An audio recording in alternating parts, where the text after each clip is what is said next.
Le Barça surveille un expérimenté milieu de la Première Ligue et discute également avec l'Atlético Madrid pour un transfert définitif de Clément Lenglet.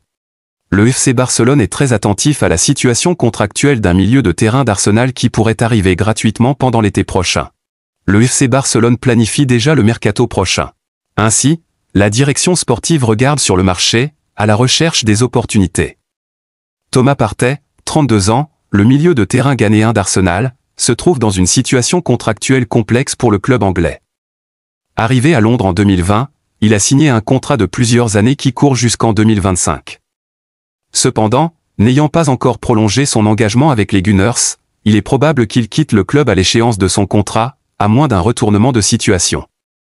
Cette situation ouvre la voie à des opportunités de transfert, attirant l'attention de plusieurs clubs désireux de renforcer leur effectif sans avoir à débourser de frais de transfert. La perspective de recruter un joueur de son calibre sans coût de transfert est séduisante pour de nombreuses équipes, dont le FC Barcelone, qui devra néanmoins faire face à une forte concurrence. Concernant l'intérêt du Barça, le site britannique, Court Offside, a rapporté que le club catalan a manifesté un intérêt sérieux pour Thomas Partey, un joueur capable d'apporter force, travail et expérience au milieu de terrain. Toutefois, le Barça n'est pas le seul club à le surveiller. La Juventus, éliminée de la Ligue des Champions, est également sur ses traces. Par ailleurs, Arsenal ne compte pas laisser partir sa star sans se battre et envisage de lui proposer un renouvellement de contrat. Les dirigeants du Barça devront donc agir rapidement s'ils souhaitent attirer ce joueur talentueux, surtout face à des clubs qui pourraient offrir des conditions financières plus intéressantes. Cette saison, Thomas Partey a été un pilier du milieu de terrain d'Arsenal, affichant des performances remarquables et constantes. Il a participé à 24 des 25 matchs de Premier League, dont 21 en tant que titulaire. Avec 3 buts et 2 passes décisives à son actif, il a prouvé son efficacité offensive tout en remplissant ses responsabilités défensives avec Arsenal. En Ligue des Champions, il a également été présent dans tous les matchs, avec cette titularisation sur 8, contribuant ainsi à la bonne position de son équipe dans la compétition. Ses performances solides font de lui un joueur incontournable au sein de l'effectif d'Arsenal, ce qui renforce davantage l'intérêt du club. Le FC Barcelone et l'Atlético de Madrid discutent pour un transfert définitif de Clément Lenglet. Clément Lenglet évolue actuellement à l'Atlético de Madrid.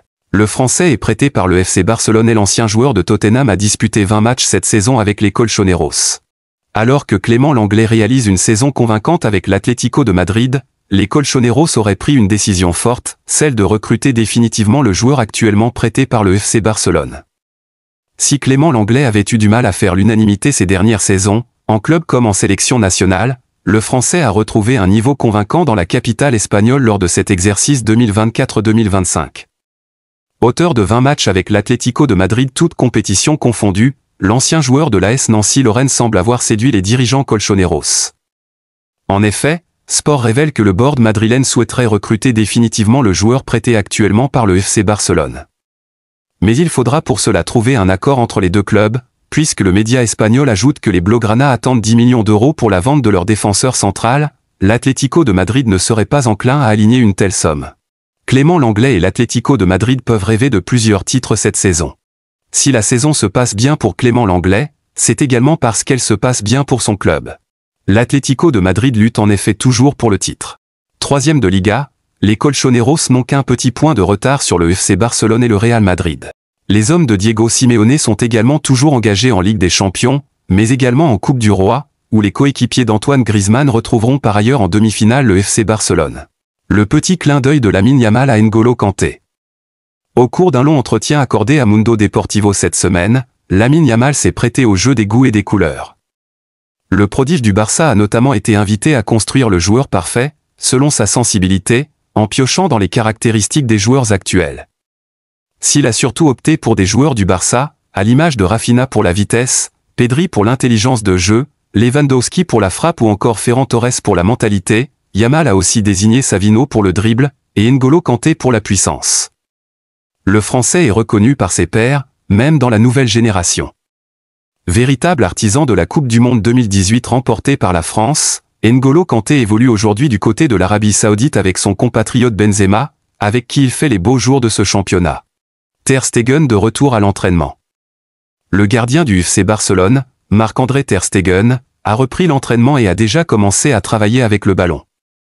Blessé le 22 septembre dernier lors d'un match contre Villarreal, Ter Stegen a subi une déchirure complète du tendon rotulien de son genou droit après avoir été déséquilibré par Jérémy Pino alors qu'il récupérait un ballon en l'air. Le gardien allemand du FC Barcelone a dû s'éloigner des terrains suite à une intervention chirurgicale. Dans un premier temps, son absence avait été estimée à environ 8 mois, un véritable coup dur pour le club catalan, qui a dû compter sur Iñaki Peña avant de recruter Szczęsny, désormais gardien numéro 1. Cependant, le gardien allemand pourrait revenir plus vite que prévu. Ter Stegen travaille déjà avec le ballon. Bonne nouvelle pour les Blaugrana, la récupération du gardien semble avancer plus rapidement que prévu. Mardi dernier, l'Allemand a foulé, pour la première fois depuis sa blessure, l'un des terrains de la Ciutat Esportiva afin de débuter son entraînement avec le ballon. D'après les images qu'il a partagées sur son compte Instagram, Ter Stegen a déjà mis ses chaussures et ses gants pour toucher le ballon, accompagnant ses photos du message « Un autre jour de progrès ». Ce progrès rapide laisse espérer un retour plus tôt que prévu. Joan Laporta cherche de nouveaux sponsors. Le président du FC Barcelone chercherait de nouveaux investisseurs du côté du Moyen-Orient.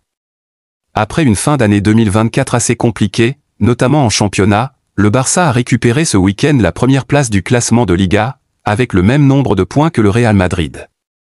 À quelques semaines d'un 8e de finale de Ligue des Champions, durant lequel les Catalans pourraient affronter le Paris Saint-Germain, tout semble aller pour le mieux au niveau sportif du côté du FC Barcelone. On ne peut pas forcément en dire autant pour les finances du club, qui continuent d'handicaper les dirigeants du club.